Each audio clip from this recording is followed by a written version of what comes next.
Egiming Stephen Samthanga Zogiming da Pastor gi Machanupa Stephen Gintu Thang Sugunugi Ikogi Miti Batasim Huzik Nungana Leo Ikoi Halago Patam Legani Halago Patam Se Hoi Tabagam Di Ese Nungana Leo Noi Arambai Tengol Unit Karikara 47 la 45 la tu Tamagam Te Ya Tamagam Te Pastor Nupani Pastor Machani Halago Patam Se Noi Ngai Ramu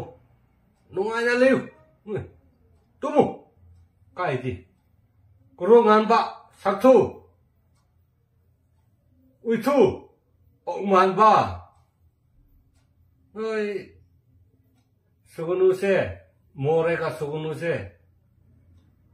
Noi khangani Yemu Nama matu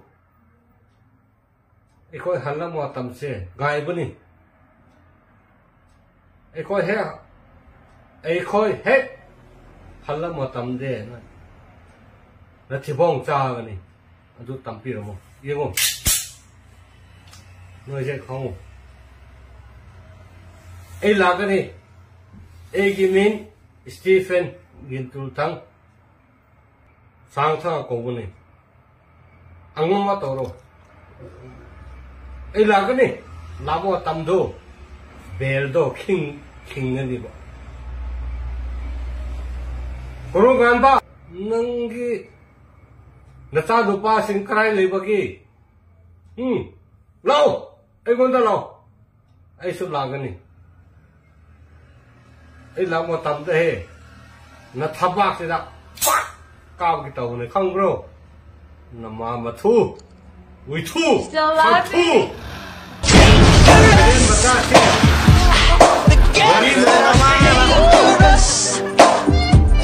Open Gangnam Style.